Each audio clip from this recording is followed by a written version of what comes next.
Good morning. Sir, the City Information Office of the Tacloban City and the City Mayor's Office is here to interview you about the situation of our city regarding the services of Prime Matter. So sir, from your knowledge, ano po yung alam natin about dito sa issue na to? Okay. About sa North na walang tubig. Yeah. Yun nga, nagka-problema tayo kay tungod niya anatong planta na ruba, no? Because may da mga kanang DPWH project kay Igbaw ang golf course. Damoy tira nga ako, ang pinansasaway na ito namon. Yung papa-stop nga naman nung ito. Kaya nagre-repropping hira dito, nag-aadahin shore protection para ang river. Ang problema la, nagdudurungan dito ang mga backhoe. So pag-abutan tubig nga diha ubos, nga diha planta, chocolate brown na. Then, kuha na hiya, turbid na ang water, no? So, pag sulod atong planta, ito naruba natin, mga filter nila, mga kuhan. So, nag-order na ang Prime Water.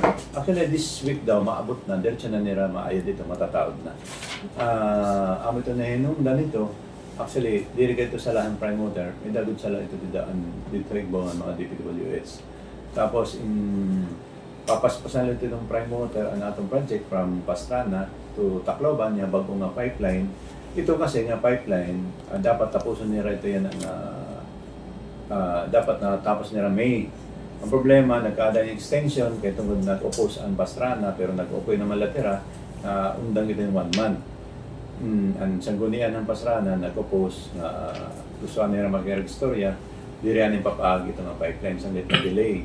Pero yun na, 96% na. So, akong pagkita, banabana ko mga 2 months na gala ito adapt. Pag nakamayan itong 3 months.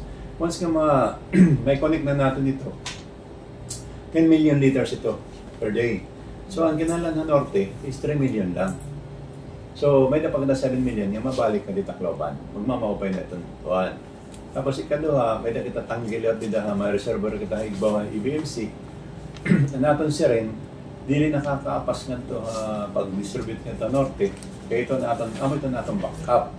Nagtutiro kita pagkakagabi itong tubig na dahil kakadita mga inidida mga abukay, housing, mga subdivision nila ngayon agi Latula, ngadto nga IBMC, nganito nga SOS Village ba ito nga adi may kuan doon IBMC.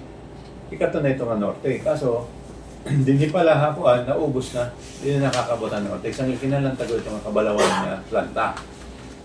Then kung okay na nga nining project and Prime Water, so di na kita magdidistribute, ang aton siya rin, ikakadita na downtown.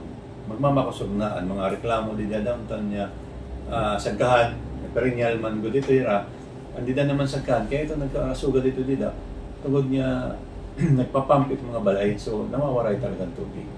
Pero once nga makadistribute na kita from siya rin, nga babawal na natin mga pump, di na pwede talaga mag-pump. Itong sitwasyon niya na.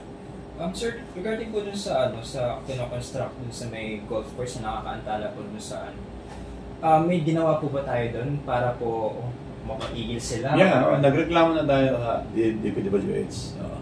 Nagsurat kita, nakikistorya na. Actually, warning na nila mga kontraktor. Di rila di golf course, pati dito pa Igbaw. Kaya damo itong project ito, kanan DPWH na nagre-repropping and shore protection na nila kung kung magbabaha, marurubal itong river. Inaayad nila ang river na permanente para magkaada yung tubig na diubos.